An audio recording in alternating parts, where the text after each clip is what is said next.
Bonjour à tous, bienvenue au premier lab URPS. Je ne vais pas prendre la parole trop longtemps, je voudrais juste me présenter. Moi je suis le docteur Luc Réfabert et je coordonne avec Laurent de Bastard, ici présent, la commission Nouvelles Technologies, Pratique Libérale Nouvelles Technologies, aux URPS. Juste 3 mots sur l'URPS. L'URPS, c'est 24 000 médecins libéraux. Et l'URPS, c'est plusieurs commissions, dont cette commission qui s'occupe donc des nouvelles technologies. Et donc, comme tout médecin qui se respecte, on voit beaucoup passer d'applications, de nouvelles technologies qui ont trait à la santé.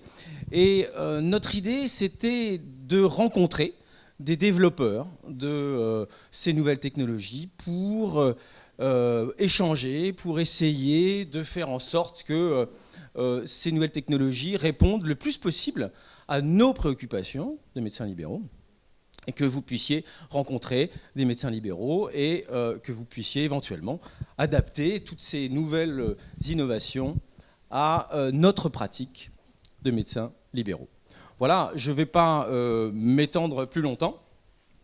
Je vais donner la parole au docteur Marchand qui nous organise ce lab URPS. Et je vous souhaite une excellente soirée. Docteur Marchand. Merci.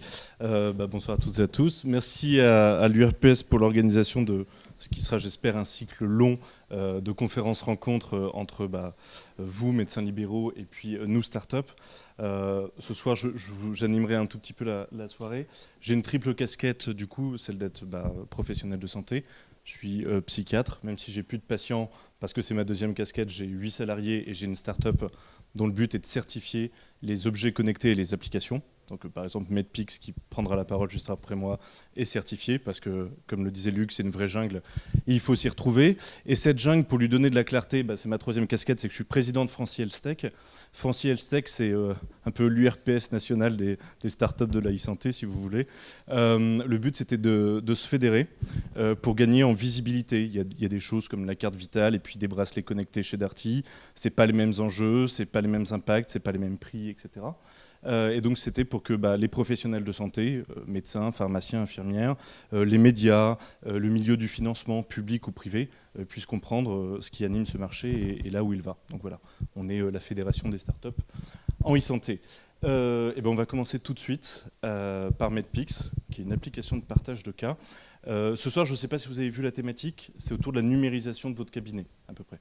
Donc on va parler échange avec des confrères, que ce soit à travers de l'imagerie ou à travers du compte-rendu. Et puis on parlera aussi connectivité avec des objets connectés. Voilà. Bonne soirée à tous. Merci, docteur. Ah oui. Bonsoir à tous.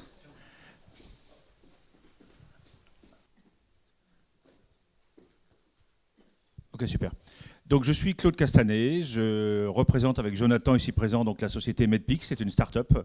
Et Medpix c'est en soi une application que vous pouvez télécharger sur iOS ou sur l'Android Store, sur le Play Store.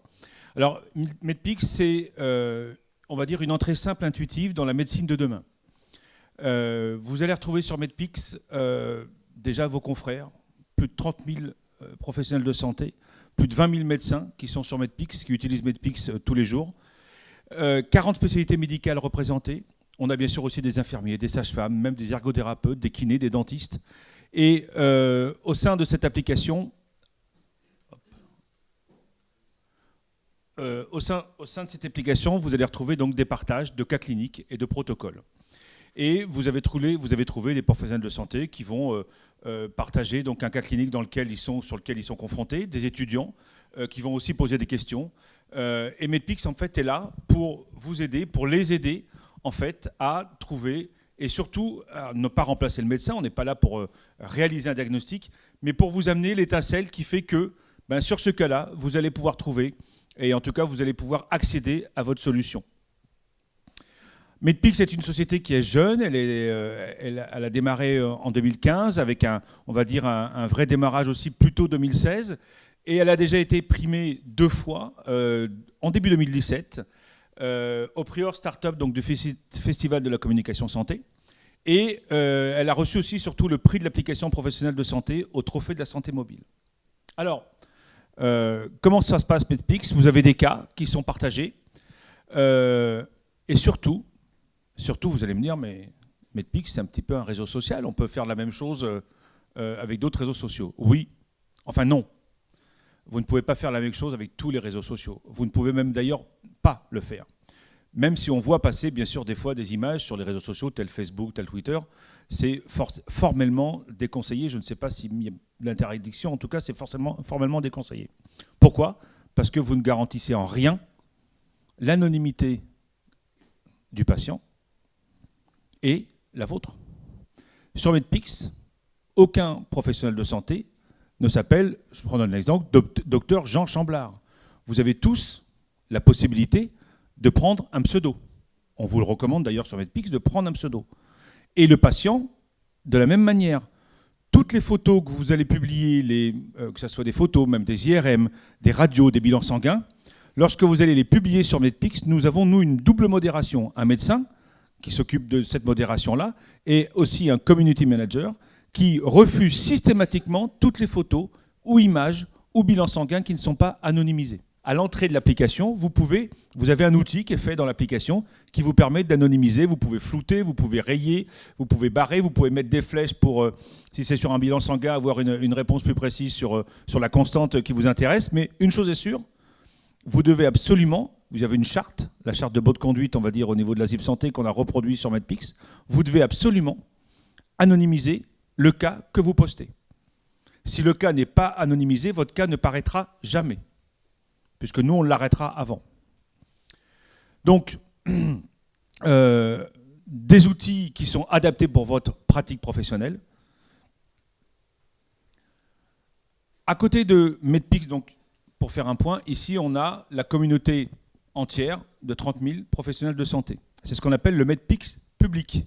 C'est-à-dire, tout le monde peut y aller, tout le monde, à condition de s'être fait valider avec une carte CPS, un numéro d'RPPS, on est bien d'accord. Tout justificatif, tout professionnel de santé qui vient sur Medpix et qui n'est pas capable de nous produire ces éléments d'identification nationaux ne sera jamais sur Medpix, on est bien d'accord. Ce ne sont que des professionnels de santé certifiés et vérifiés. Et à l'instar d'autres réseaux sociaux, vous ne pouvez pas réaliser cette certification. Donc c'est pour ça que je vous disais qu'on a vraiment là une communauté de partage réservée aux professionnels de santé. Vous avez donc le groupe public et nous avons aussi créé des groupes privés. Alors pourquoi? La demande nous en a été faite dès le démarrage. Je vais vous prendre un exemple, vous allez comprendre pourquoi le groupe privé peut faire naître en tout cas des réflexions parmi vous. À la PHP, il y a une société savante qui s'appelle Neurosphinx. Est-ce que quelqu'un la connaît? Neurosphinx, ce sont à peu près les 60 pédiatres spécialisés en neurochirurgie infantile et plus particulièrement sur les maladies rares qu'on rencontre en neurochirurgie infantile. Bien sûr, tout part de Necker, on sait pourquoi. Sauf que ces professionnels sont un petit peu éclatés, si je peux me permettre, dans toute la France. Ils sont à peu près 60 et il y en a à Paris, Pau, Cambrai, enfin où vous voulez, enfin là où ils sont. Et quel a été le seul moyen pour eux de pouvoir partager en temps réel, en toute discrétion, avec, on va dire, un cachet scientifique très relevé, quel a été leur choix de choisir un groupe privé Medpix? Il a été de pouvoir se réunir facilement, de pouvoir interagir entre eux facilement, de pouvoir partager des cas, de pas... Alors, là, il y a des messageries sécurisées, bien sûr. Hein. Non, je prends la photo, j'envoie le mail, est-ce que tu l'as reçu, j'appelle... Enfin, voilà, avoir quelque chose qui soit agile pour eux, mais qui leur permette de communiquer, le plus simplement possible, tous les cas qu'ils rencontraient, les protocoles qu'ils élaboraient, leurs discussions, on va dire, au sein de cette société. Voilà pourquoi Medpix a créé groupe privé. Des EHPAD sont très intéressés aussi, parce qu'il peut y avoir une communication. Des maisons médicales dans des zones, j'entendais tout à l'heure, lorsqu'on se restaurait, j'entendais parler de désertification médicale. Ça peut faire sens dans des zones où justement les professionnels de santé sont moins présents, où les médecins sont moins présents, avoir justement pour le médecin généraliste, avoir pour les spécialistes, un espace où ils peuvent communiquer assez rapidement et surtout avoir cette interactivité qu'ils n'ont pas encore aujourd'hui quand je parle de transfert et de communauté et d'échange de cas. On est bien d'accord. Des services hospitaliers, des universités, des facs de médecine qui, aujourd'hui, on a été sollicités à la fois par des étudiants et à la fois par des doyens de facs de médecine pour justement se servir de Medpix. Un chef de service, il a ses internes, il a bien sûr ses externes en moindre, on va dire, quantité, et il est au 3e étage. Je prends toujours cet exemple parce que c'est un exemple qu'on m'a donné, hein, c'est du vécu à Besançon, pour ceux qui connaissent. Je suis au 3e étage, je suis chef de service, je veux que tous mes étudiants ils aient ça en temps réel, comment je fais? Un groupe privé Medpix, il balance le cas. Alors bien sûr, le groupe privé Medpix, si vous êtes sur Medpix privé, vous ne connaissez pas l'existence des groupes privés Medpix. Hein. C'est complètement hermétique, il n'y a pas d'interaction. Par contre, celui qui est dans un groupe privé Medpix peut bien sûr accéder au groupe public. Mais dans le groupe public, vous ne savez pas qu'il y a des groupes privés. Là, actuellement, sur l'application, on a plein de groupes privés qui sont en train de se mettre en place. Quand vous êtes sur l'application et que vous regardez Medpix, vous n'avez absolument pas, on va dire, la vision de ces groupes privés. Donc, qu'est-ce qu'il a décidé, ce chef de service? Il me dit, moi, je veux Medpix pour la bonne et simple raison que je veux que mes étudiants, si je suis au 3e et qu'ils sont au 1er en train de faire un staff médical avec un labo ou autre, je veux qu'ils aient ce cas et je veux qu'ils travaillent dessus immédiatement. Je n'ai pas envie d'attendre, faire les polycopies, enfin, entre guillemets, envoyer les mails, enfin, ça prend trop de temps. Donc, c'est une des utilisations du groupe privé avec Medpix. Ils peuvent recevoir des notifications. Donc ça, c'est des fonctionnalités qu'on retrouve dans l'utilisation des réseaux sociaux classiques. Notifications, mise en favori, catégorie. Vous êtes aujourd'hui dermatologue ou vous êtes médecin généraliste. Vous avez un cas de dermatologie devant vous et ça peut arriver, on peut sécher, pourquoi pas? Eh bien, quand vous publiez votre cas, vous le siglez, vous mettez une catégorie dermatologie, et tous les dermatologues ou les médecins généralistes ou ceux qui ont une idée sur le cas vont participer à l'élaboration du diagnostic. Je ne vais pas dire qu'ils allaient le donner, mais en tout cas, ils y participent et ils vous donnent, comme je vous l'ai dit au début, cette petite étincelle, des fois, qu'on ne voit pas parce qu'on est pris par le boulot, voilà. Donc, pour résumer, Medpix, on est uniquement sur smartphone, mais vous pouvez aussi accéder à l'application sur votre ordinateur de bureau. C'est-à-dire qu'il y a une entrée sur ordinateur de bureau. Vous vous connectez avec les identifiants que vous avez pris pour l'application et vous entrez directement sur l'application, sur votre bureau, ordinateur de bureau. Un point important de Medpix qui va intervenir dès septembre-octobre, c'est que vous vous rendez compte que Medpix, je vais vous donner un petit peu des chiffres, donc 1 million de vues de cas par semaine sur Medpix. 1 million de vues par semaine. 40 spécialités médicales qui sont représentées, 30 000 professionnels de santé. J'oublie des chiffres importants, c'est les plus importants. Ce qui fait qu'on a énormément de cas cliniques et de protocoles. Il n'y a pas que des cas cliniques. On a aujourd'hui un médecin urgentiste qui partage très facilement des protocoles d'urgence qu'il trouve pour ses étudiants, en tout cas, mais aussi pour la communauté Medpix. Donc du coup, ça nous a donné à réfléchir sur le business model, et on va y venir après, donc je sais que c'est important aussi que vous sachiez comment on fonctionne. Aujourd'hui, cette base de données de cas cliniques, elle sert aux étudiants, aux médecins généralistes, aux infirmières, et donc tout simplement, Medpix va devenir un support, et je parle bien de l'application mobile Medpix, pas de l'e-learning comme on peut l'entendre ou le voir, je l'ai bien dit, l'e-learning. L'application Medpix va devenir une application mobile de formation validée par le DPC. C'est-à-dire que sur Medpix, vous allez pouvoir valider vos formations qui sont à la fois, bien sûr, validées par la NDPC et qui seront à votre disposition sur Medpix. Donc on va choisir plusieurs thèmes, bien sûr des thèmes qui vont être, on va dire, accompagnés par des mentors, des chefs de service qui sont déjà présents, la rhumatologie, je peux vous le dire, les urgences, la dermato. En tout cas, ce seront les premiers thèmes qu'on abordera à destination des médecins généralistes qui voudront bien sûr, utiliser Medpix comme support de formation. Et au-delà des supports de formation qu'on va faire valider par la NDPC, Medpix, et beaucoup de médecins nous le disent, Medpix, son utilisation en elle-même de l'application est déjà c'est pas nous qui le disons, c'est les commentaires qu'on a dans notre blog, les articles que les médecins font de nous. Medpix est déjà en soi une excellente source de formation pour tout le monde. Donc le DPC, prochain point pivot de développement pour l'application.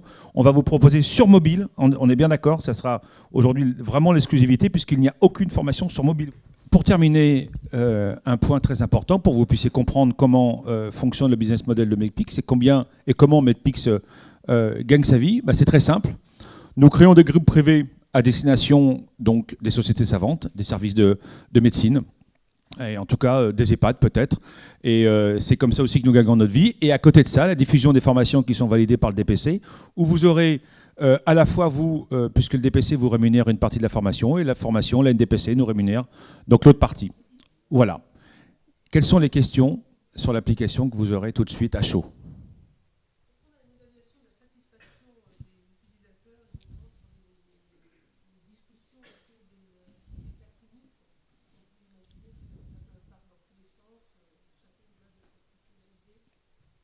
Alors, c'est une très bonne question parce que c'est en cours de développement. Nous allons mettre en place un système de score sur les réponses qui vont être apportées. Donc ça ne va pas être demain matin parce que c'est Jonathan qui le développe, mais ça demande quand même beaucoup de travail. Donc effectivement, alors, avant d'en arriver là, aujourd'hui, quand on regarde les commentaires qui sont faits sur les cas cliniques,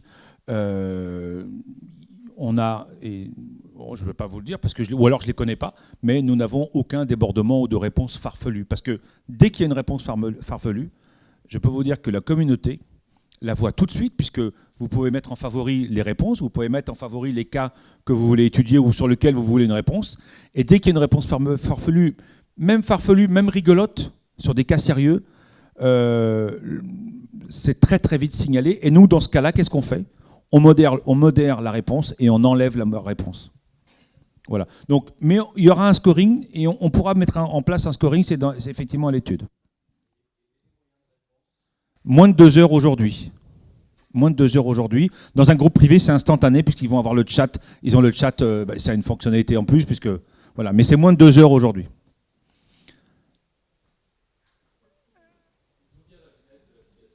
Alors, la genèse de l'application. Le docteur Safia Slimani, médecin généraliste et aujourd'hui urgentiste, s'est trouvé confronté il y a 4-5 ans, c'est ça, à un de ses patients sur lequel elle n'avait, donc elle était encore en cabinet en ville, et elle n'avait aucune réponse. Qu'est-ce qu'elle a fait ? La première chose qu'elle a fait, elle l'a posté, à l'époque ça n'existait pas, donc elle l'a mis où d'après vous ? Sur Facebook. Ça a fait le tour de la communauté, il y a eu des réponses, mais ça a mis, je crois, combien de temps le premier tour ? 2 ans. 2 ans avant d'avoir une esquisse. Et pourtant, on est sur Facebook. Aujourd'hui, 2 ans avant d'avoir, on va dire, une esquisse complète de réponses qu'elle pouvait apporter. Jonathan, tu veux raconter la suite parce que tu la connais mieux que moi, non ? Vas-y.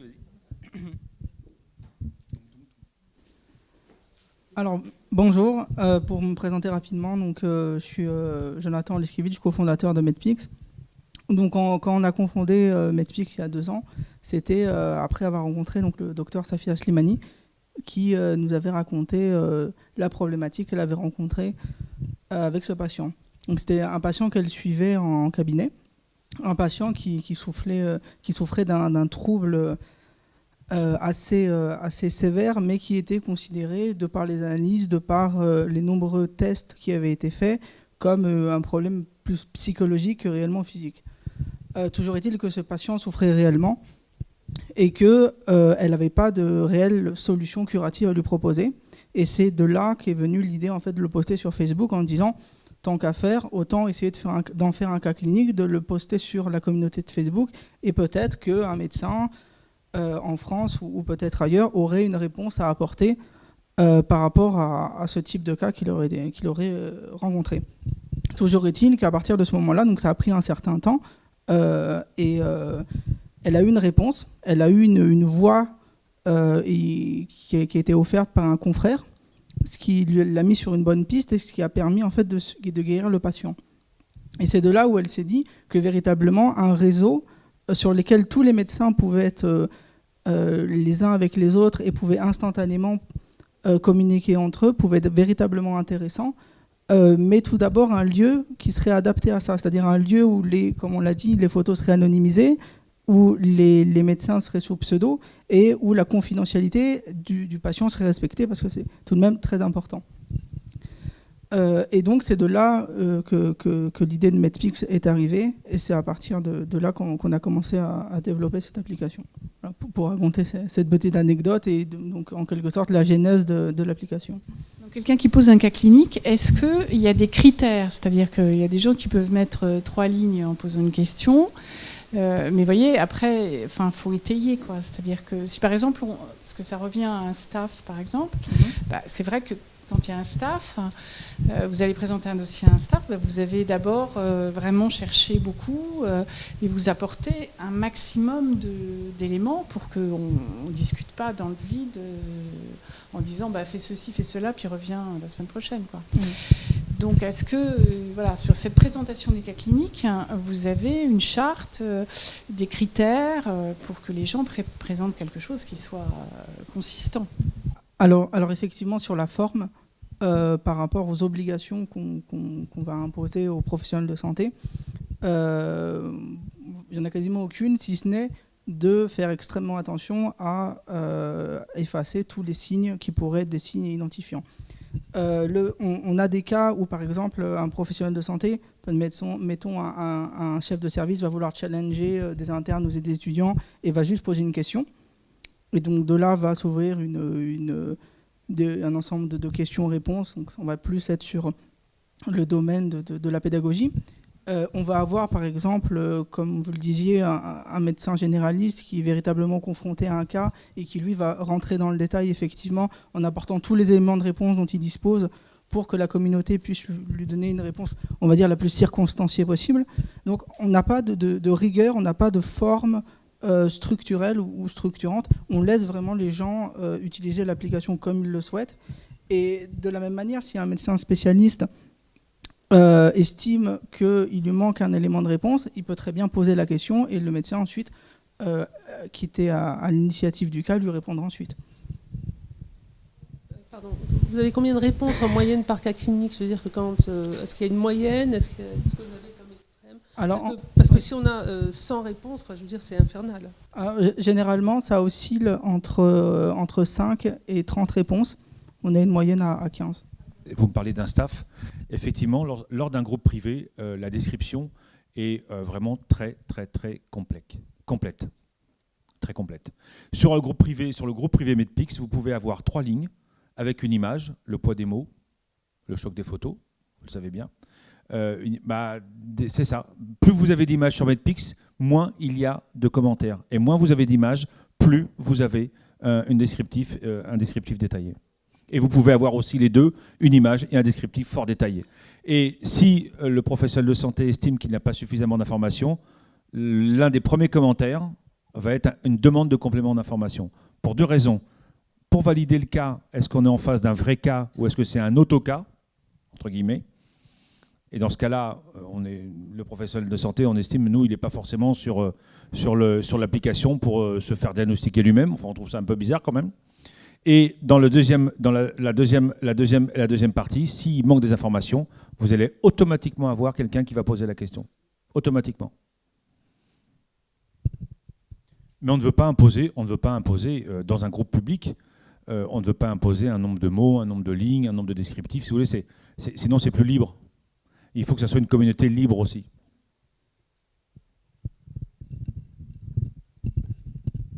La difficulté, si vous voulez, c'est qu'on a déjà beaucoup de choses à faire. Donc, voilà. Moi, j'aurais peur de diluer mon temps, de perdre mon temps à lire des cas où il manque des choses. Vous voyez, je vais pas passer mon temps. Je vais le faire une fois, peut-être. Je sais même pas. Mais c'est vrai que ça va pas m'intéresser si c'est pas bien cadré, quoi. Vous avez une possibilité sur Medpix, je comprends tout à fait votre problématique de temps, mais vous avez une possibilité sur Medpix. Si un cas vous intéresse et que vous trouvez qu'il n'est pas assez suffisamment, on va dire, renseigné, vous pouvez le mettre en favori. Vous le mettez en favori. Et systématiquement, lorsqu'il va y avoir une interaction avec ce cas, vous aurez une notification sur votre portable comme quoi le cas a été notifié, que quelqu'un a répondu quelque chose. Ça ne vous fera pas perdre de temps à aller lire tout le temps pour voir s'il y a quelque chose qui a abondé, mais en tout cas, vous aurez la notification comme quoi il y a quelque chose en plus qui a été porté. Voilà. Mais on ne veut pas imposer, mais sinon, on ne veut pas... Oui, non, mais je comprends votre problématique. Mais si vous voulez, on ne veut pas imposer un nombre de caractères ou un nombre de mots, ou on va dire parce que sinon, du coup, on sort de l'essence même de Medpix, si vous voulez. On sort de cette liberté. Mais après, il n'y a pas de souci. Alors, combien coûte un groupe privé Medpix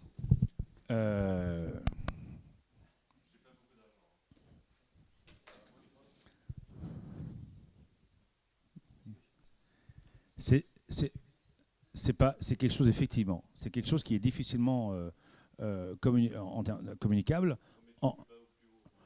Alors, du plus bas, on peut prendre le cas de ce matin, hein, le devis qu'on a fait ce matin. Donc, le plus bas, c'est 8 000 € d'installation, ce qu'on appelle le setup. Et après, à l'année, c'est 6 000 € par an. Voilà. Donc, il y a une installation et il y a un coût annuel. Et ça, c'est le cas le plus simple. Et ça peut monter jusqu'à 150, 200, 300 000 € en fonction du nombre de personnes qui sont à l'intérieur du groupe, en fonction du nombre de personnes qui vont modérer le groupe. Il va y avoir peut-être des modérateurs, peut-être des community managers médicaux, en fonction des fonctionnalités qu'on ajoute au groupe, en fonction des supports que le groupe veut partager, des vidéos, en fonction des simulations, des vidéos de simulation. Ça, je peux vous dire que pour faire passer une vidéo de simulation sur une application, c'est un tour de passe-passe dont seul Jonathan connaît les secrets. Donc voilà, et on fait tout sur mesure. On fait tout sur mesure pour justement que ça réponde au maximum à l'attente du groupe privé. Medpix Public est complètement gratuit pour les professionnels de santé. Voilà. Et jamais il sera payant et il n'y aura jamais de publicité dessus. Pour l'instant, la fourchette la plus haute qu'on puisse... la fourchette la plus haute aujourd'hui en termes de devis, c'est 180 000 €. Voilà. Le premier relais international qu'on va ouvrir, c'est toute la francophonie à l'international. Donc, bien sûr, l'Afrique, qui est un pays, un continent fortement francophone. Tous les pays de la zone euro francophone, il y a quand même 2. Oui, c'est ça. Le Canada, pour l'instant, ne sera pas en tout cas ouvert, puisqu'au Canada, il y a un très fort concurrent américain qui s'appelle Figure One, mais sur lequel il y a de la publicité, et c'est un modèle, nous, qu'on se refuse en tout cas d'aborder. Il n'y aura jamais de publicité sur Medpix en France. Ce n'est pas du tout le but du jeu. En tout cas, ce n'est pas ça qu'on veut. En tout cas, c'est pas ça. Donc, en tout cas, voilà, le premier tempo international, il sera sur les pays de la zone francophone, internationale, mais la zone francophone. Alors, nous aurons un chef de service par aire thérapeutique adressée. Donc, on aura un chef de service en rhumato, un chef de service au niveau des urgences, un chef de service en dermato, qui seront les mentors des formations, puisque au niveau du DPC, la demande de mentor est formellement conseillée et recommandée pour faire valider nos formations. Voilà. Et après, on aura à l'intérieur des médecins qui vont participer, qui participeront en tout cas à nos formations. Tout le monde est bienvenu nous contacter directement sur l'application. On a notre mail. Vous êtes tous les bienvenus pour participer, pour être aussi des bêta-testeurs. C'est pas un bêta-testeur, c'est-à-dire que vous allez tester en avant-première les formations, et où on demandera vraiment votre œil critique sur ce qui fonctionne, ce qui ne fonctionne pas. Ça, c'est très important d'avoir votre retour parce que c'est destiné à vous et vos confrères. Donc, en tout cas, si vous voulez être bêta-testeur, avec grand plaisir, avec un œil très acéré sur ce qu'on va produire. Voilà. Oui.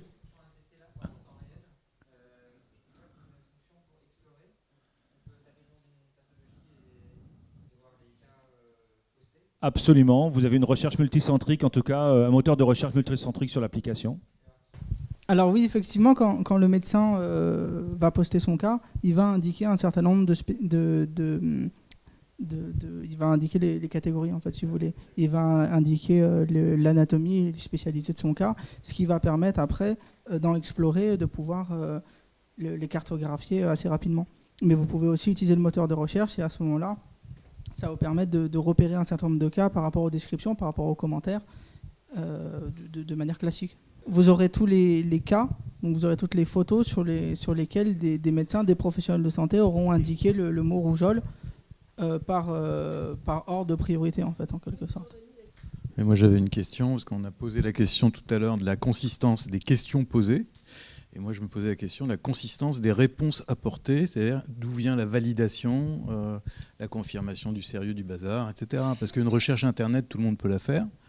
Et pourquoi est-ce qu'on essaye... Enfin, je me pose la question, disons que c'est comme si on essayait de faire une société savante sans validation par les pairs, ou un espèce de multimoc, comme ça se fait maintenant dans les facultés, c'est-à-dire échapper complètement à une relation directe de clinicien à clinicien, avec un plus confirmé qui va donner des avis dûment autorisés pour le coup, à des collègues qui sont en difficulté diagnostique ou autre. Oui, alors pour essayer de vous répondre, sur Medpix, on n'est pas sur l'établissement de protocoles comme pourrait le faire une société savante, c'est-à-dire qu'on n'aura pas de staff de recherche, on n'aura pas de tests cliniques, effectivement. Disons que quand une personne prend la parole, quand un professionnel de santé prend la parole sur Medpix, on a sa spécialité et donc on peut circonstancier sa réponse. Si c'est un chef de service qui donne une réponse, par exemple un chef de service en urgence qui donne une réponse par rapport à un cas d'urgence, on pourra lui apporter plus de crédit que si c'est un spécialiste en dermatologie, un infirmier ou autre. Donc c'est ce qui permet, si vous voulez, pour crédibiliser plus ou moins une réponse, c'est-à-dire que dès que quelqu'un va poster un cas, ou va poster un commentaire, juste à côté de son pseudo, on aura sa spécialité. On saura si par exemple il est chirurgien, s'il est médecin généraliste, s'il est spécialiste en dermatologie, on le sait. Du coup, c'est une réponse qui passe à côté. Donc déjà, nous, on a toujours 2 médecins modérateurs de notre niveau. Ça, c'est le premier point. Et je reprends un petit peu ce que je vous disais tout à l'heure, qu'on est aussi sur le même sujet. S'il y a des réponses qui ne sont pas validantes, je peux vous garantir que la communauté, et il y a des médecins spécialistes, il y a des chefs de service, comme des médecins généralistes qui peuvent aussi tout à fait répondre à des questions de chefs de service. Attention, on se rend compte que ce n'est pas que du descendant sur Medpix. Moi, je suis agréablement surpris de la façon dont la communauté de professionnels de santé fonctionne. Vraiment, il n'y a aucune... Comme vous êtes tous anonymes, déjà, le premier point, c'est que le médecin ne va pas se freiner sur la description du cas. Il va pas se dire, bah non, je ne peux pas utiliser ce mot-là parce que machin. Donc, on va avoir quelque chose de complètement limpide et de clair dans la description du cas, pour répondre à votre question. Puisqu'on n'a pas alors, qu'il soit complet ou pas, ça, je ne sais pas. Voilà, pour compléter. Mais en tout cas, on aura quelque chose de clair et il n'y aura pas de frein, on va dire, à la description du cas. Bon. Mais s'il y a des cas, je peux vous garantir que la communauté réagit au quart de tour. D'ailleurs, là, on est dans moins de 2 heures de réaction. Quand il y a des cas où c'est un petit peu farfelu, les réponses sont farfelues, ou si on voit que ça émane d'une personne et que ce n'est pas du tout du niveau de la personne, nous, on le sait tout de suite et on nous le demande. Les médecins nous demandent merci de bien vouloir vérifier ce cas et cette personne-là, et en tout cas de le rappeler à l'ordre. Et si jamais on se rend compte qu'il y a un fake, et ça peut arriver parce que nous sommes des humains derrière des machines, si on se rend compte de ça, c'est dehors automatiquement. Il n'y a même pas de lettre d'excuse ou de quoi que ce soit. C'est dehors. Voilà. Et c'est arrivé la semaine dernière, où on a exclu quelqu'un de l'application. Merci à tous en tout cas de votre attention. Merci. On a le plaisir d'accueillir Franck Lehouet ce soir. Alors Franck, il a une particularité, c'est qu'il a créé une start-up avant qu'il a réussi à emmener au Nasdaq. Donc un entrepreneur pas comme les autres. Et surtout, il s'est attaqué à un problème. Vous avez tous été internes, on a tous fait des comptes rendus le soir, voire on revenait le samedi pour les finir, sur du papier. Enfin, du coup, nous, on faisait ça en psychiatrie. Et Franck, avec son équipe, s'est attaqué au problème du compte rendu papier et à de la transmission d'informations entre professionnels. Merci pour l'introduction. Je vais peut-être prendre la zapette. Merci de me recevoir ce soir. Donc en effet, moi je ne viens pas du monde de la santé, je suis ingénieur à la base et plutôt ingénieur qui aime bien regarder les données et analyser les données. Et on s'est dit voilà, comment on pouvait aider la pratique médicale avec la technologie. Il y a 2 ans, quand j'ai commencé à m'intéresser au secteur de la santé, j'ai été assez stupéfait de voir les outils informatiques qui étaient utilisés par les médecins, qui sont assez pauvres et qui obligent les médecins à faire beaucoup de tâches manuelles. Et donc on s'est dit, voilà, est-ce qu'on ne peut pas essayer d'aider à faire quelque chose pour le bien de tous. Et donc ça nous a amené à nous intéresser à la communication médicale, qui est vraiment, je dirais, le quotidien des médecins. Les spécialistes ou l'hôpital envoient des comptes rendus, ou les labos de bio, etc. Et de l'autre côté, il y en a qui reçoivent et qui les traitent, qui les rangent, etc. Et donc ça, vous le savez bien, c'est beaucoup de temps qui est utilisé pour ces activités-là. Et donc aujourd'hui, il y a un ensemble de canaux qui sont utilisés par les médecins pour communiquer. Donc il y a PICRIP qui a été développé par des médecins, il y a MS Santé qui est le nouveau standard de la ZIP Santé. Il y a aussi beaucoup de papiers qui arrivent comme ça, il y a du fax, il y a du mail perso, on ne devrait pas le dire, mais il y en a quand même. Et puis après, il y a tout un tas de serveurs sécurisés, bioserveurs et autres, les hôpitaux qui ont tendance à faire leurs propres serveurs et autres. Et donc, quand on est dans une région comme Île-de-France, en fait, des hôpitaux, il y en a beaucoup, des centres de radiologie, il y en a beaucoup, et donc ça fait beaucoup de serveurs, tout ça. Et donc, ça fait des dizaines de canaux qu'il faut vérifier pour savoir où est l'information de Madame Michu. Et donc tout ça, c'est du temps perdu, c'est aussi beaucoup d'argent gaspillé parce que tout ce courrier-là, il va à la poste. Et c'est aussi peu de traçabilité quand on envoie des informations, notamment par la poste.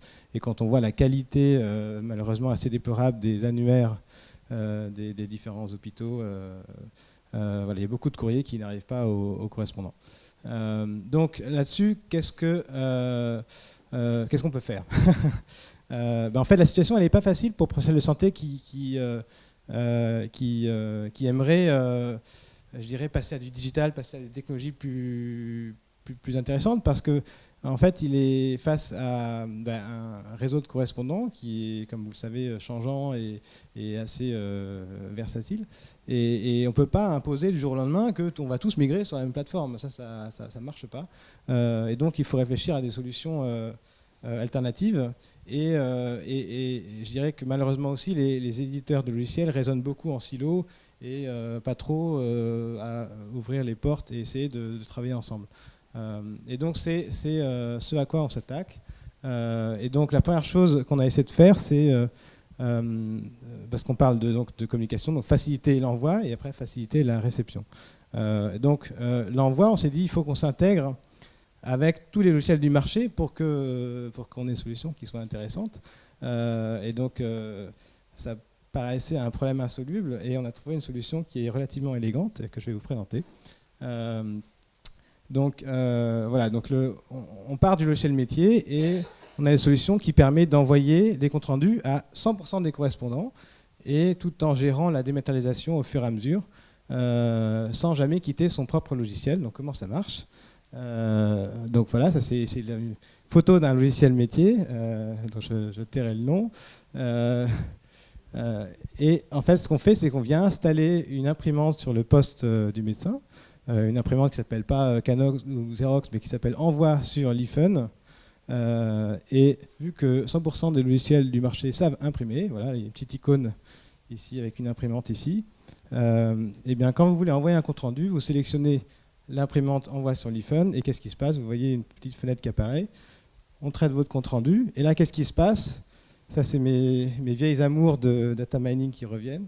On récupère ce qui est envoyé à l'imprimante et des algorithmes vont extraire automatiquement les informations pertinentes, les informations administratives, donc expéditeur, destinataire, nom, prénom du patient et type de compte-rendu.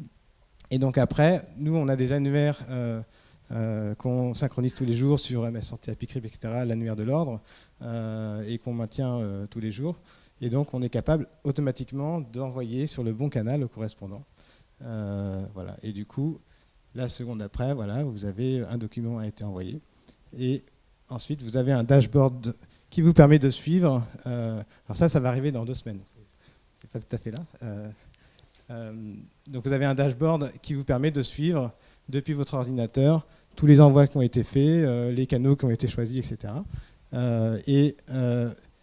Il s'avère que des fois, il y a on peut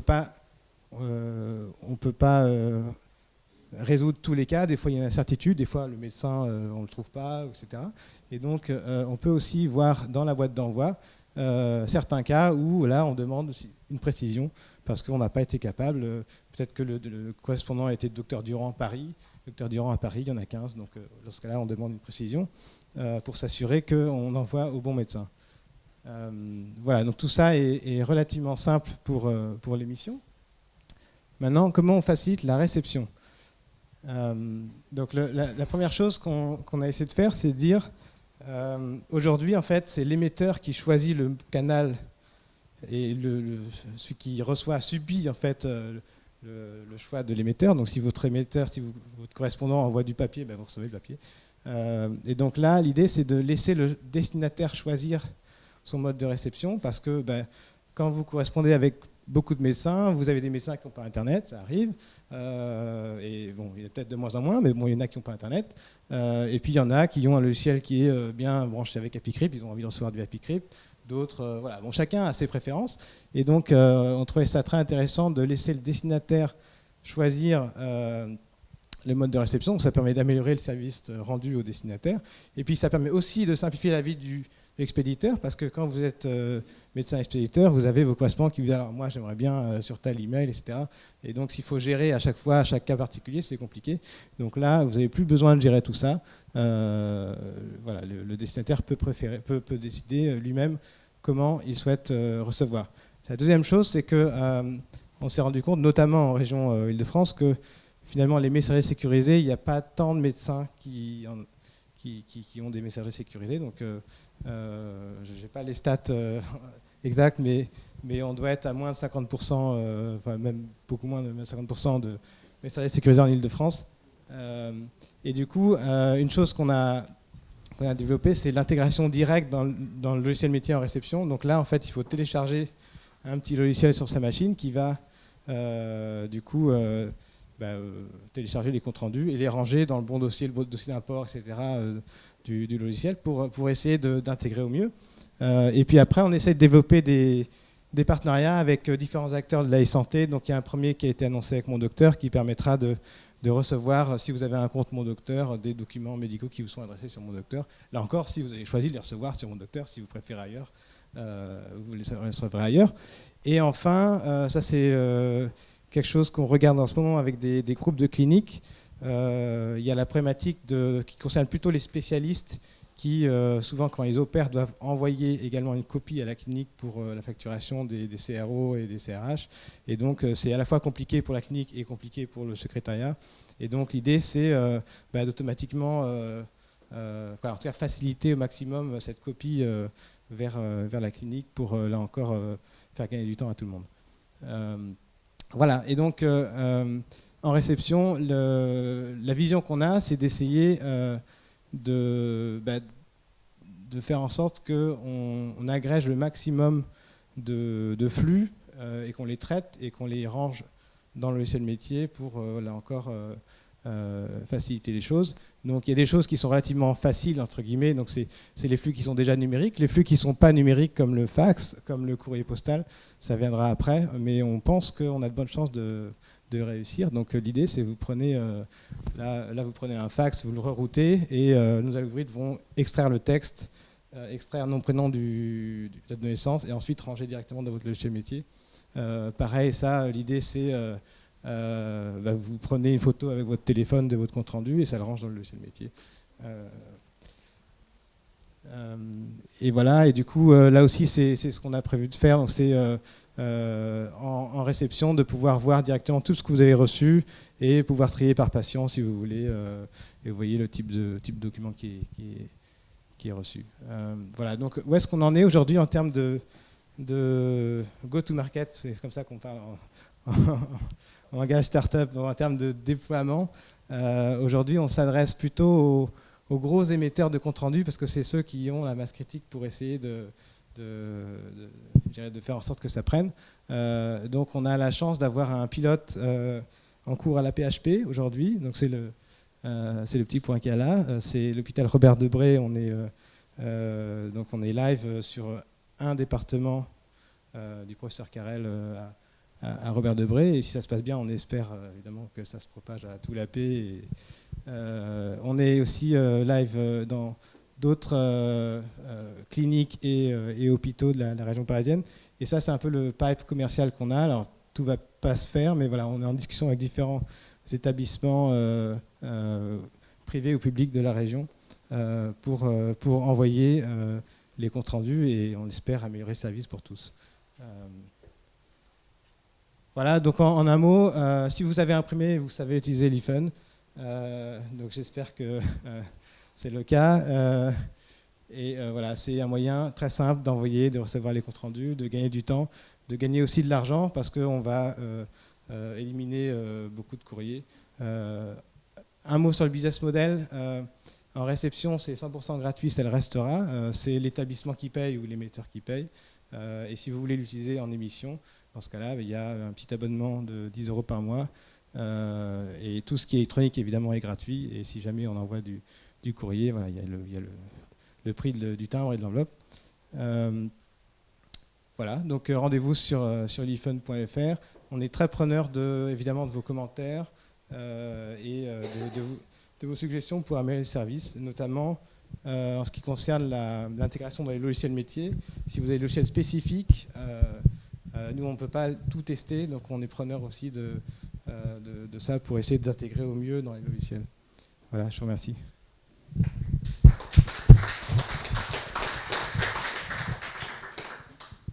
Donc les données qu'on a, quand on travaille pour un médecin en établissement, c'est pareil, on est sous-traitant, on travaille pour le compte du médecin ou de l'établissement, et donc avec la finalité de transmettre l'information. Et donc on ne s'amuse pas à essayer de faire autre chose avec les données.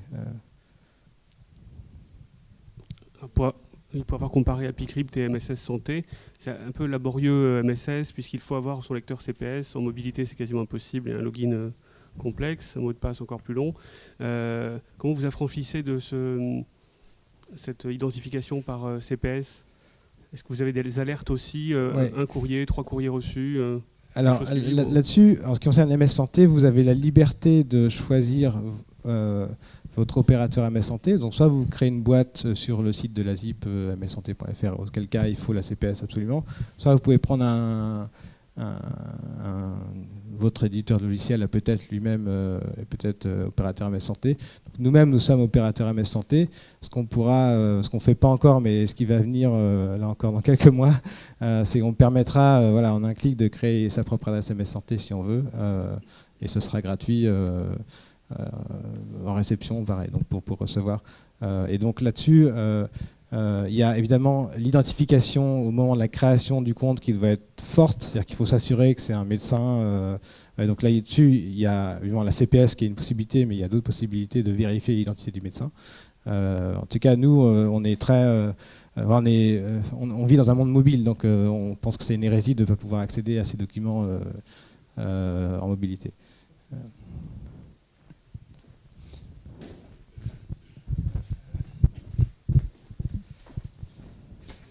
Bien comprendre, donc vous êtes opérateur MS Santé, donc ça veut dire que vous êtes dans le domaine en fait sécurisé. Nous on nous fait souvent, on nous pose la question de savoir si on est bien dans le domaine. Et ce que j'avais moi comme information, c'est que à partir du moment où on envoyait une information en étant dans le domaine, on ne pouvait pas l'envoyer à une personne qui était hors domaine. Et c'est ce qui posait le problème avec les messageries ApiCrypt en fait, c'est-à-dire qu'elles-mêmes ne sont pas dans le domaine sécurisé. Manifestement, vous avez la passerelle qui permettrait de le faire. Je n'arrive pas à comprendre comment vous faites ce passage-là qui, a priori, n'était pas autorisé, considérant qu'en fait, on pouvait communiquer qu'avec des gens dans le domaine. Oui. Alors, en fait, ce qui se passe, c'est que le client il communique avec l'IFUN, qui ensuite va, si le destinataire est sur MS Santé, transférer le message dans l'espace de confiance MS Santé, et du coup là en effet on reste dans l'espace de confiance MS Santé. Mais si vous envoyez un destinataire qui est sur ApiCrypt, on n'entre jamais dans l'espace de confiance MS Santé parce qu'on veut être dans l'espace ApiCrypt, et donc nous on a pareil, on travaille avec ApiCrypt pour envoyer sur cette messagerie, et tous les canaux sont pareils. Donc en fait on les traite un peu en silo, indépendamment. Donc la loi française exige que pour manipuler les données de santé non anonymes, hein, donc là on est vraiment dans les données de santé, ce qui est le plus sensible, on soit hébergé chez un hébergeur agréé santé. Ça c'est ce qu'exige la loi. Maintenant on essaye d'apporter nous-mêmes, en plus de la loi, toutes les garanties nécessaires pour qu'il y ait une sécurité maximale. Donc là-dessus on a des ingénieurs qui travaillent sur la sécurité et la façon dont on stocke les données pour qu'il n'y ait pas de fuite, quoi. Donc vous êtes chez un hébergeur de données santé. Exactement. D'accord. Alors, moi je suis évidemment très intéressé. On communique beaucoup entre nous, on s'envoie plein de courriers, mais Et pour ma part, personnellement, j'envoie en MS Santé, AppyCrypt, quand je sais que là, ou sur des, mais il ne faut pas le dire, sur des messageries perso. Comment vous faites vous communiquez directement avec le correspondant dont vous a donné les coordonnées. Et quand on vous a donné les coordonnées, vous savez, vous, s'il a ce correspondant a une adresse MS Santé, une adresse AppyCrypt. Exactement. Vous connaissez son adresse perso? Non. Alors, peut-être. Non, déjà, on essaye de faire... Il faut savoir que la question des annuaires est une question très compliquée. Donc, il y a les cas simples. Les cas simples, c'est AppyCrypt, MS Santé. Ça, c'est très simple. Ça, c'est très simple. Il y a des annuaires qui sont mis à jour tous les jours. Si on les vérifie tous les jours, voilà, ça, c'est bon. Le cas qui est plus complexe, c'est les adresses postales. Parce que là, l'annuaire RPPS, donc il vient de l'ordre, et selon les régions, plus ou moins à jour. Il y a des régions où c'est vraiment pas à jour et d'autres c'est un peu plus à jour. Et donc là, l'avantage, je dirais, d'une solution comme la nôtre, c'est que quand on voit une erreur, parce qu'il y a un courrier qui est envoyé à une mauvaise adresse, on corrige à ce moment-là l'adresse, elle est corrigée de manière centrale pour tous les gens qui vont vouloir s'adresser à ce même médecin. Donc vous avez peut-être une adresse obsolète d'un médecin que vous mettez dans un compte-rendu. Et donc nous, on va identifier ce médecin avec nom, prénom et l'adresse que vous avez mis, qui est obsolète, mais on va l'envoyer à la nouvelle adresse parce qu'on sait qu'il a déménagé. Non, on n'a pas l'adresse obsolète puisque le médecin nous l'a envoyé. Donc on retourne. Peut-être pas vous, mais l'hôpital, oui, alors. Peut-être l'hôpital. Ça, surtout à la PHP. Ça. Voilà. Je suis bien placé pour savoir qu'ils ont des adresses totalement farfelues. Mais nous, en revanche, médecins libéraux, on sait très bien quelle est l'adresse du correspondant puisqu'il vient de nous écrire. Il nous a envoyé un patient, on veut juste lui répondre. Enfin, en tout cas, c'est de ma partie de spécialiste. Et donc, on a l'adresse puisqu'il nous a fait un courrier et il a sa bonne adresse.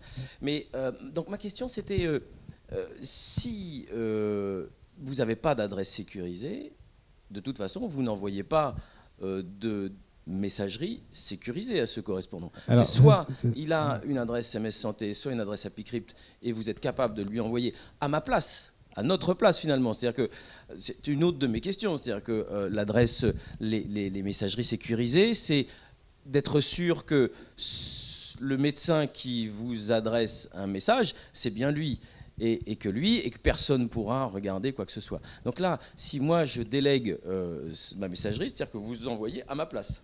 C'est ça. C'est-à-dire qu'en mon nom.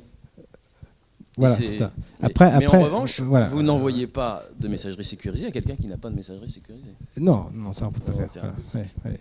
Par contre, ce qu'on peut faire, c'est si le correspondant n'a pas de messagerie sécurisée, mais qu'il a téléchargé notre app qui permet d'insérer directement le compte-rendu dans son logiciel, on pourra l'envoyer en numérique sans passer par la poste.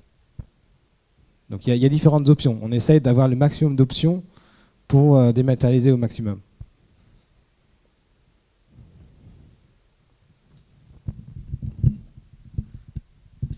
Voilà, donc rendez-vous sur lifen.fr.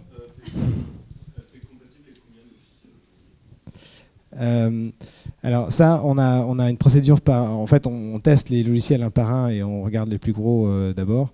Je crois qu'il y a 400 logiciels métiers en France, donc évidemment, on ne les a pas tous testés. Mais c'est pour ça que je dis, voilà, on est preneur de s'il y a des logiciels sur lesquels on n'est pas bien intégré. Typiquement, ce qu'on fait, la plupart des logiciels ont un répertoire d'import dans lequel on peut mettre des fichiers en mode... en format H', et donc voilà, il les importe. Et donc voilà, c'est un mode classique. Si on n'a pas une intégration, on discute avec des éditeurs de logiciels pour avoir une intégration vraiment fine avec eux. En tout cas, notre volonté, c'est de ne pas faire payer l'intégration. Moi, je pense, je serais preneur de vos avis. Moi, je pense que les médecins fondamentalement n'ont pas envie d'envoyer, c'est pas une volonté d'envoyer sur des messageries non sécurisées. Par contre, ce qu'ils veulent, c'est des outils simples et qui marchent. Et malheureusement, aujourd'hui, envoyer sur Gmail, c'est simple et ça marche. Et voilà, donc nous, on essaye de faire des outils qui soient encore plus simples que Gmail et qui marchent encore mieux, mais et qui soient sécurisés. Dernière question, pour ma part. Il est probable, pas impossible, que la messagerie MS Santé se développe. Pour l'instant, elle est un peu embryonnaire, ça je vous l'accorde volontiers. Mais est-ce qu'il n'y a pas un risque pour vous que MS Santé se développe et que finalement tous les professionnels de santé soient amenés à avoir une messagerie MS Santé et que finalement l'envoi de courrier se fasse de façon très simple, de professionnel à professionnel via MS Santé. Le reste disparaisse. Alors, nous, on est nous-mêmes opérateurs, on va nous-mêmes créer des SMS Santé. Donc la question, c'est est-ce qu'on est stupide de faire ça ou voilà, j'espère qu'on n'est pas stupide. Non, aujourd'hui, on fait ça. On a très envie que les médecins communiquent de manière plus efficace en temps réel et que ce soit moins cher, etc. Donc on essaye d'accompagner ce mouvement-là du mieux qu'on peut. Il y a plein de choses à inventer après. Donc ça, c'est ce qu'on fait aujourd'hui. J'ai là peut-être vous avez peut-être entrevu entre 3-4 slides que voilà, on innove beaucoup, on essaye beaucoup de choses, on va assez vite. Donc si j'ai le plaisir de revenir dans 1 an, peut-être dans 6 mois, je pense que je présenterai des choses encore plus intéressantes, j'espère en tout cas. Alors, virus, on n'a pas eu de cas jusqu'à présent. Je ne suis pas sûr que je ne sais même pas si on peut transmettre un virus en PDF. En tout cas, nous, on maîtrise toute la chaîne du début jusqu'à la fin. Donc, c'est nous qui, via l'imprimante, récupérons les comptes rendus, les traitons et les envoyons. Donc, je dirais qu'on est dans un cercle relativement fermé et relativement sécurisé. Je ne sais pas si on peut tirer des tendances globales. Enfin, je pense qu'il y a comme toujours, il y en a qui sont plus ou moins ouverts et il y en a beaucoup qui sont malheureusement pas très ouverts. Donc il y a différents cas de figure. Orbis, c'est l'AP. Donc aujourd'hui, on est à Robert Debré qui n'a pas encore Orbis, mais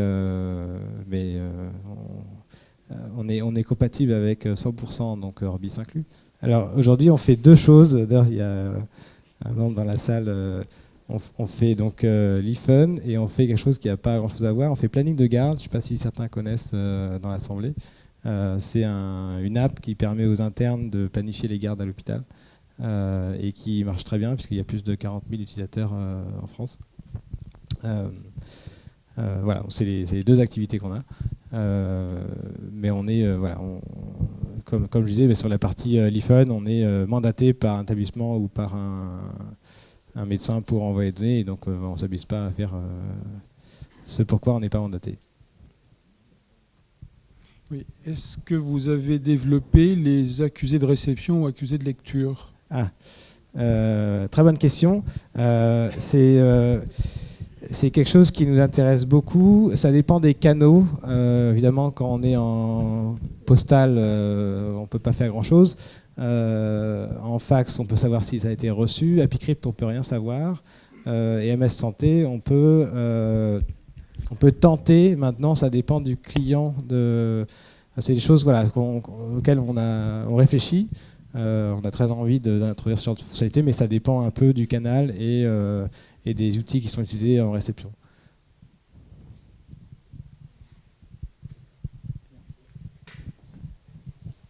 Merci à vous.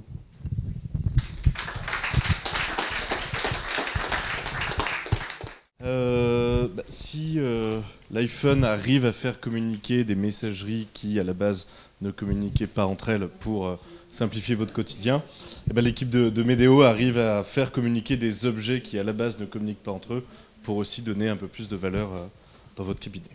Voilà.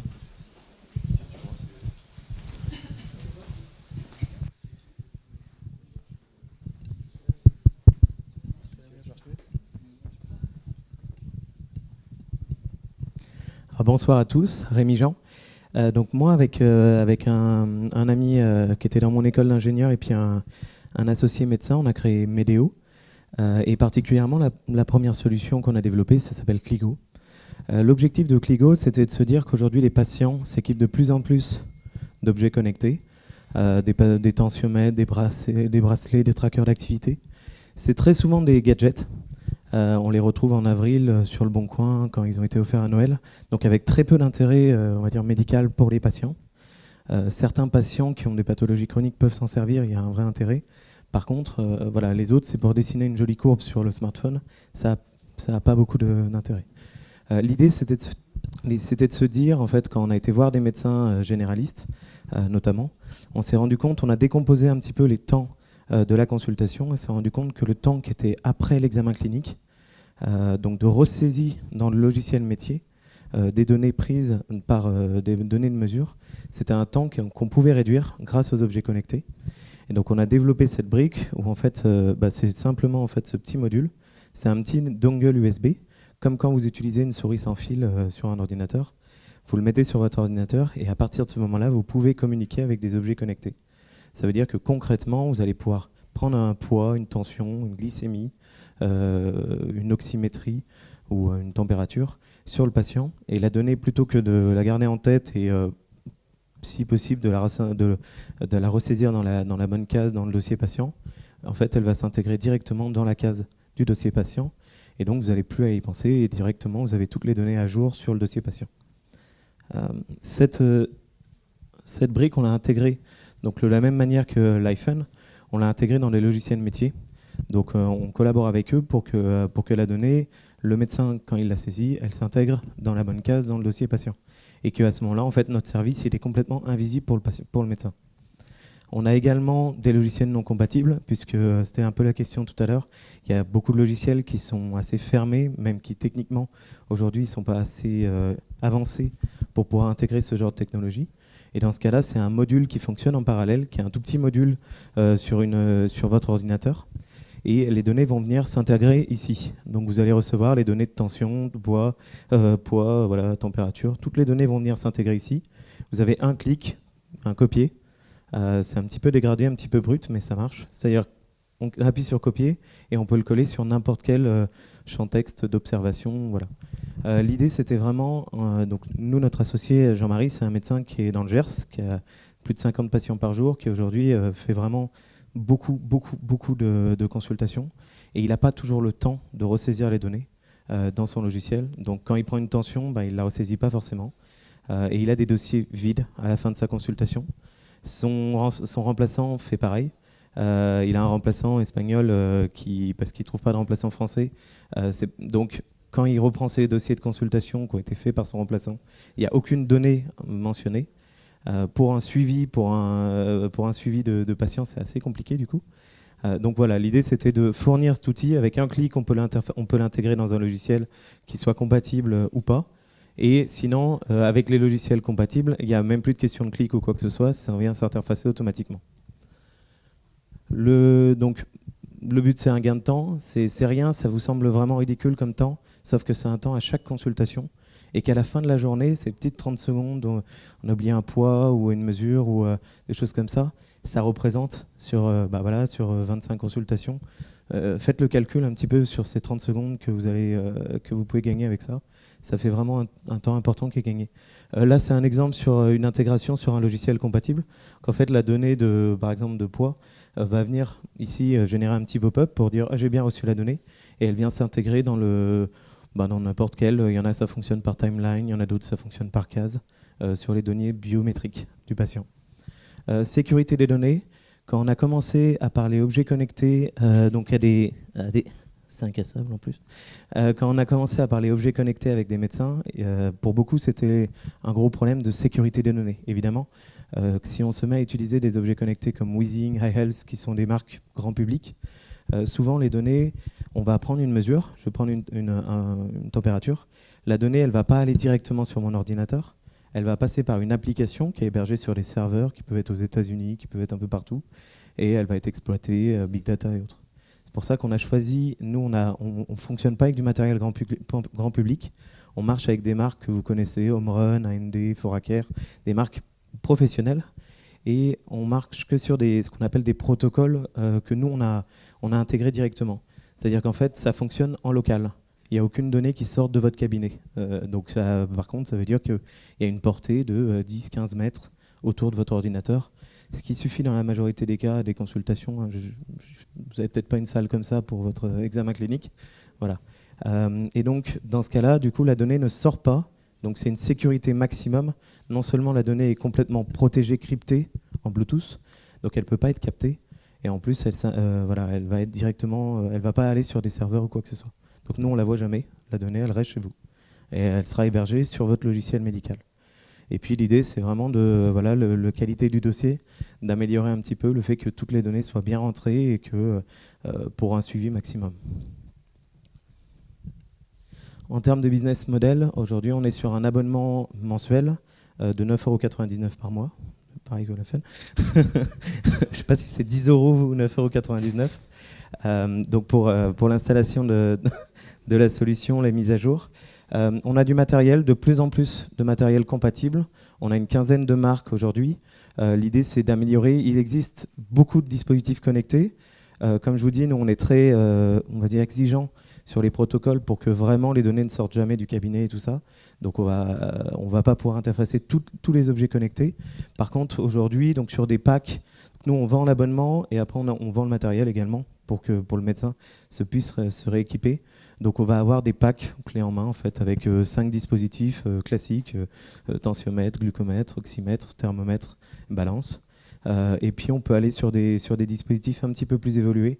Là on est en train d'interfacer un stéthoscope. C'est une boîte californienne qui fait ça, un stéthoscope Bluetooth. Donc ça peut avoir un intérêt sur certaines personnes qui souhaiteraient pouvoir superposer des analyses dessus. ECG, ça existe depuis longtemps, certains ECG connectés, c'est la même chose, on peut les interfacer.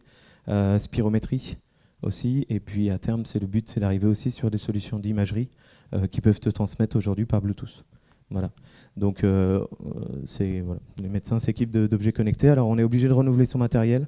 Aujourd'hui, on peut difficilement en tout cas interfacer une balance à aiguille ou un tensiomètre manopoire. Par contre, en termes d'évolution, le matériel c'est un peu logique.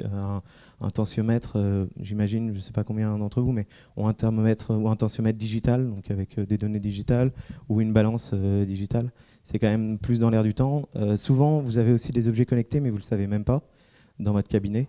Vu qu'une puce Bluetooth coûte quelques centimes à intégrer, il y a des fabricants qui l'ont intégré directement. Et donc dans des tensiomètres ou dans des balances, il y en a. C'est juste qu'ils émettent pour rien parce qu'en fait, vous ne les récupérez pas, ces données. Donc voilà, il y a aussi, c'est dans l'air du temps et c'est dans l'évolution. Voilà, je laisse la parole à Damien. Oui, alors moi je suis presque médecin généraliste, je passe ma thèse, j'ai encore 1 an et demi pour la passer, sinon je peux aller bosser chez McDo. J'ai intégré l'aventure un peu plus tard avec Rémi et Yacine. L'idée c'était de voir à quoi ça sert au sein d'un cabinet, c'est-à-dire que ça serve vraiment, que ce soit pas juste un gadget. Là actuellement on a énormément, comme il le précisait, d'objets connectés partout qu'on porte pour Noël et qui sont vendus juste après. Lui, il vous a parlé beaucoup de ce qu'on fait au sein du cabinet. On est en train aussi de travailler sur de la télésurveillance. Pour l'instant, pour des raisons réglementaires, parce que le cadre législatif est en train d'évoluer énormément en France, avec un règlement européen qui est en train d'être mis en application. Pour l'instant, c'est encore flou. On a besoin d'1 an ou 2 pour voir ce qu'il en est en termes de législation, pour savoir ce qu'on fait des données, ce qu'on a le droit d'en faire, ce qu'on n'a pas le droit d'en faire, comment on les protège. C'est des questions qui sont extrêmement importantes. Donc on commence d'abord avec une expérimentation en Inde où le cadre est plus simple et plus souple, on va dire, d'un point de vue des données. Mais en tout cas, ça nous permet, nous, de valider le concept, de savoir comment un médecin se sert de ces données, quelles sont les données pertinentes pour un suivi à domicile. Effectivement, il n'y a pas tous les patients qui vont avoir besoin qu'on suive leur poids toutes les semaines. Il y en a seulement certains, par exemple un insuffisant cardiaque pour voir s'il ne prend pas des œdèmes, c'est un exemple parmi d'autres. Mais mon patient hypertendu, je m'en fiche d'avoir son poids toutes les semaines. Ça ne me sert pas, c'est pas pertinent pour moi en clinique. Donc cette expérimentation en Inde, on va la commencer cet été. En termes d'algorithmes de suivi, on voudrait aussi que ce soit des choses qui soient validées, que ça ne sorte pas de notre chapeau. Je ne prétends pas avoir une formation suffisante pour faire des algorithmes qui sont pointus en termes de suivi. Donc on est en train de faire un partenariat avec le CNRS pour ça. Et on travaille aussi pour intégrer directement ça dans les logiciels médicaux, parce qu'actuellement, si vous avez des patients qui sont hyper connectés et qui arrivent en disant voilà docteur, ça fait 1 mois que j'ai pris toutes mes tensions tous les jours, déjà globalement la plupart du temps on s'en fout, mais surtout pour ceux pour lesquels ça peut être pertinent d'avoir ces informations-là, c'est intégré sur une plateforme, comme il vous disait par exemple iHealth, qui va être sur un serveur aux États-Unis. et vous ne pouvez pas les intégrer dans votre logiciel médical. Ce qui là pourrait commencer à avoir un intérêt si on sélectionne les informations pertinentes, qu'elles soient intégrées directement plutôt qu'à chaque fois aller faire la synthèse sur des solutions tierces à droite et à gauche. Donc nous on est en train de travailler pour essayer d'intégrer ça dans les logiciels.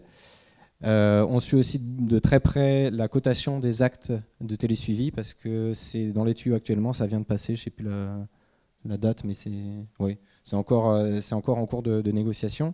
Mais d'ici les mois, maximum un an à venir, il y aura une cotation pour le télésuivi sous forme de forfait, par exemple pour un patient qui a une BPCO.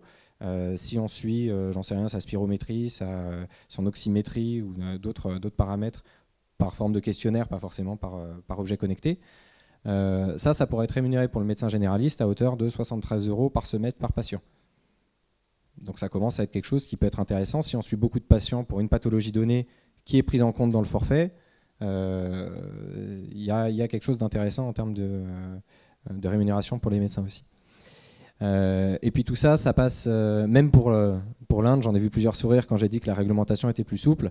On essaie de rester sur la loi française qui est une des plus contraignantes au monde en ce qui concerne les données de santé. Donc c'est sur des serveurs qui sont hébergeurs de données de santé, même pour les données étrangères pour l'instant, en attendant que leur législation leur impose quelque chose de plus lourd. On reste en tout cas sur les législations les plus protectrices en termes des données. Il ne s'agit pas nous d'aller monétiser ça. Notre business model, il va être dans la commercialisation, comme vous avez vu, de l'abonnement. Les données ne nous apportent pas d'argent. Si après, on peut permettre aux médecins d'avoir accès à ces données et de faire des statistiques dessus, on le fera, mais c'est pas sur les données qu'on va se rémunérer directement. Non, c'est ça. Donc aujourd'hui, comme vous l'avez compris, le but, c'est vraiment de connecter le médecin dans son cabinet pour qu'après, il puisse recevoir des données des patients. Donc avec le même module, hein, c'est exactement le même, c'est juste qu'il y a un onglet en plus, patient, qui permet de recevoir les données et les interfacer dans les logiciels. Voilà. Si vous avez des questions.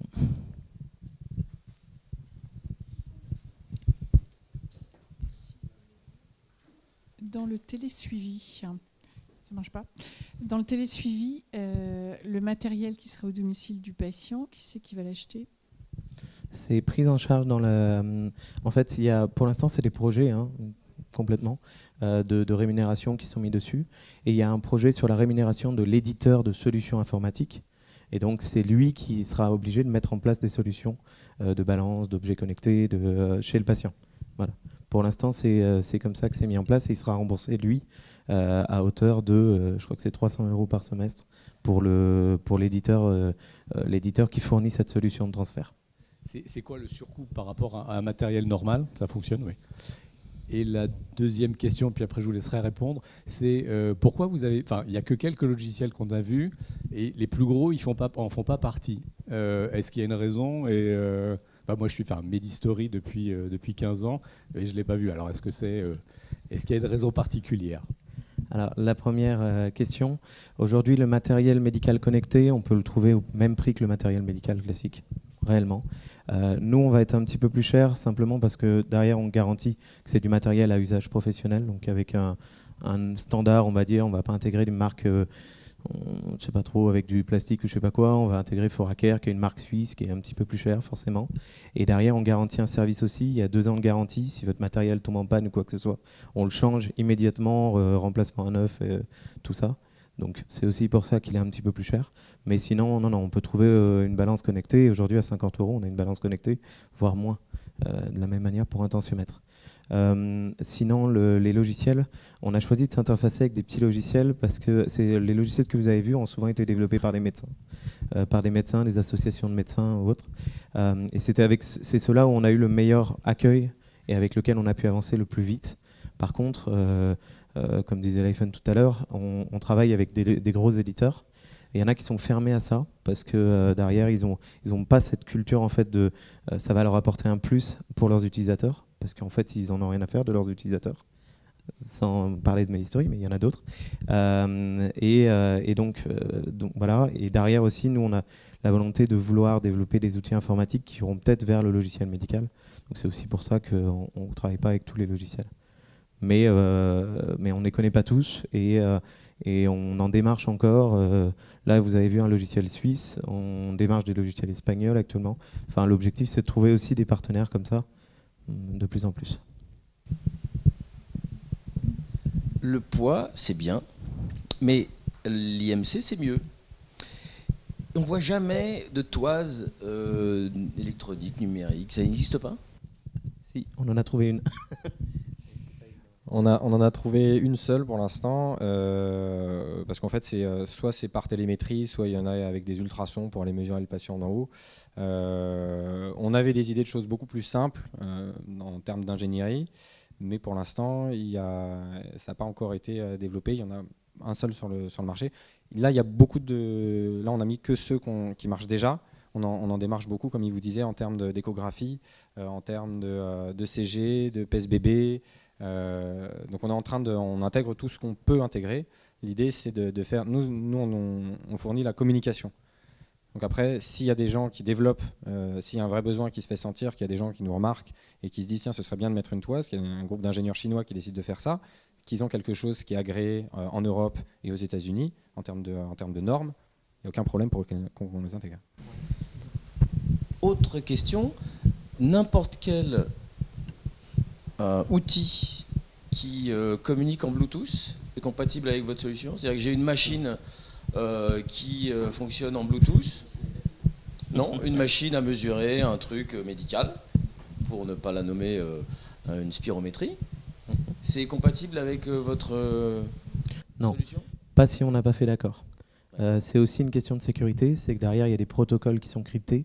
La donnée ne transite pas, elle n'est pas vide. C'est pas un patient avec son smartphone dans votre salle d'attente qui va pouvoir capter la donnée. Donc il faut que derrière ça soit crypté. Et du coup, il faut que nous, on ait négocié les accords avec ces partenaires pour pouvoir décrypter la donnée sur notre logiciel. Donc sur la spirométrie, ça peut être des marques comme MIR, sur lequel on est compatible, enfin un certain nombre de marques. Il y en a d'autres, on ne le sera pas encore et on ne le sera peut-être jamais si on n'arrive pas à trouver avec eux une entente par rapport à ça. Alors je sais qu'il y a des projets de petites sondes d'échographie en Bluetooth, justement. Pour l'instant, ils ne sont pas encore tout à fait aboutis. C'est plus du Wi-Fi ou de l'USB. Par contre, nous, on est en train d'intégrer une marque américaine où il y a tout ce qui est imagerie otoscope, dermatoscope, dermatoscope, plein de trucs avec scope. Il y en a 4. Otoscope. Ouais, voilà. Non, celui-là, c'est une autre marque. Mais voilà, derrière, c'est essayer de transférer en Bluetooth ou en USB, il y a les deux, justement pour permettre de faire de l'imagerie et d'avoir l'image directement. Le truc qui nous a fait tilter aussi, c'est notre médecin Jean-Marie. Il utilise un ECG où il l'imprime, il le découpe, il le colle sur une page, il le scanne, il l'intègre en mode image dans son logiciel. Enfin, c'est un quart d'heure quoi, de manip. Et puis derrière, c'est un truc qu'on stocke où quoi. Enfin, c'est assez lourd. Et c'était de dire aujourd'hui, le Bluetooth et même les réseaux permettent de transférer ces données. Pourquoi on irait faire ce genre de manipulation? Donc c'est vraiment l'idée. Donc derrière, des marques, on n'a pas tout exploré en termes de marques. On répond aussi aux besoins. On a eu des ORL qui nous ont dit pour les otoscopes ou l'audiométrie. Oui, il y a des choses qui existent et on va aller voir les fabricants. Et pour les fabricants, généralement, ils sont très ouverts à ce genre de solutions parce que pour eux, c'est un autre moyen de diffuser du matériel, quoi. Alors, sans aller aussi loin, il y a une société lyonnaise qui s'appelle Dicma, qui est un peu un des leaders dans la reconnaissance avec des logiciels comme Dragon ou je sais pas, voilà. Et ils ont interfacé des petits modules qui permettent des micros en fait de plusieurs marques, Philips ou autres. Et effectivement, ils se servent de Bluetooth, par exemple. Donc nous, on les a rencontrés. Pour l'instant, on n'a pas eu la demande en fait des médecins. Donc, on sait que c'est possible. On sait que oui, on pourrait très bien parler, et ça serait probablement avec le smartphone, où ça serait même le plus facile. On parlerait à son smartphone et ça s'écrirait sur notre module pour une consultation. Après, est-ce que tous les médecins sont prêts à le faire? On ne sait pas. Et aujourd'hui, on n'a pas eu tellement de demandes là-dessus. C'est pour ça qu'on est là en fait ce soir aussi. C'est parce que moi, j'ai un type d'exercice, je peux avoir des idées, mais je ne vais pas avoir l'ensemble des idées, la diversité des pratiques de tous les médecins, très loin de là. Surtout comme vous l'avez vu, j'ai pas encore assez de cheveux blancs par rapport à beaucoup dans la salle, donc j'ai pas encore fait le tour du métier, très loin de là. Si tant est qu'on puisse le faire un jour. Oui, ceux qui sont sur la tête sont encore noirs. Oui. Oui, bonsoir. Ma question, elle est très pratique. Une fois que j'ai plugué le dongle, je récupère les données de tous mes objets connectés ou je dois les pairer à chaque fois, faire du pairing sur chaque objet connecté pour récupérer la donnée? Il faut les pairer une fois la première fois. D'accord. C'est-à-dire pairer en fait pour les zones initiées. Les pairer pour les non-initiés, c'est-à-dire que le dongle va reconnaître un tensiomètre, une balance, un oxymètre uniquement. Et donc on a à le faire une fois et après c'est valable pour tout le temps. Enfin, voilà. Mais il faut le faire juste une fois. Et après, pour toutes les consultations et tous les jours, c'est intégré directement. Vous avez une question?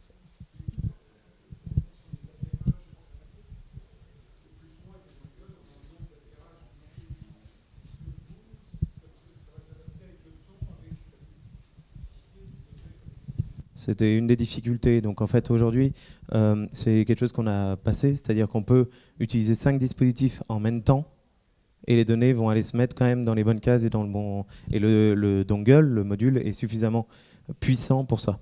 Donc effectivement, on peut pairer 10 dispositifs sur notre module. Au-dessus, déjà, on n'a pas eu le cas pour l'instant, mais voilà, c'est déjà pas mal. C'est un cabinet bien connecté, quoi.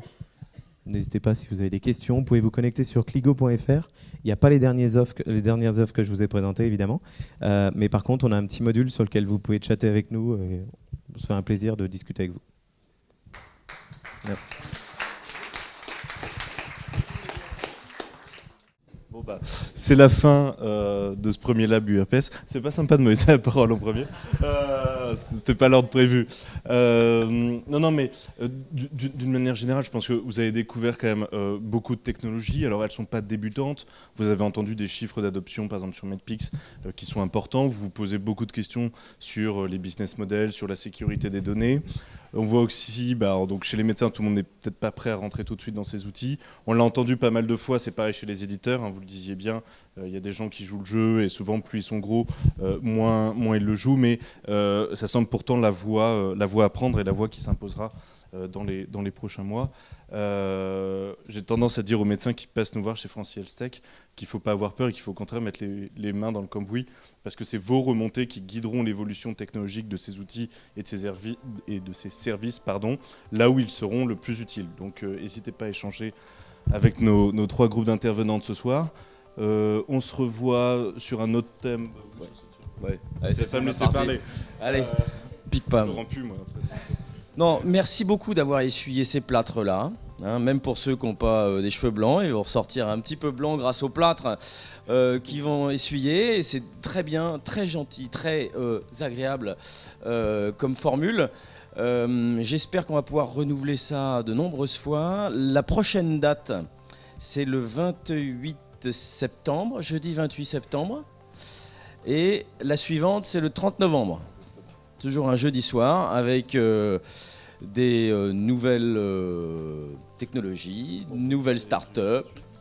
Tu peux en... Non, mais allez, pas trop en dire. Pas trop. Le 28, ça sera sur les technologies d'automatisation des diagnostics. Voilà, des algorithmes qui posent des diagnostics, en partie ou totalement à notre place. Il va y avoir un gros débat, je pense. On viendra avec l'équipement nécessaire. Non, par contre, n'hésitez pas à faire des remontées aussi sur le format. C'est un format qu'on a imaginé pour vous. Il y a peut-être des trucs qui ne vous vont pas dans la durée. Peut-être que vous voulez le nom des startups avant, je ne sais pas. Mais voilà, faites-nous des feedbacks. Si ça vous va, on restera dans ce format-là. Sinon, on trouvera d'autres choses. Voilà. Edith, à vos confrères et consoeurs de venir. On veut une salle qui déborde la prochaine fois. Elle était censée déborder. On avait un nombre d'inscrits et on va faire du surbooking la prochaine fois. Je crois, c'est très clair. Bon, merci à tous.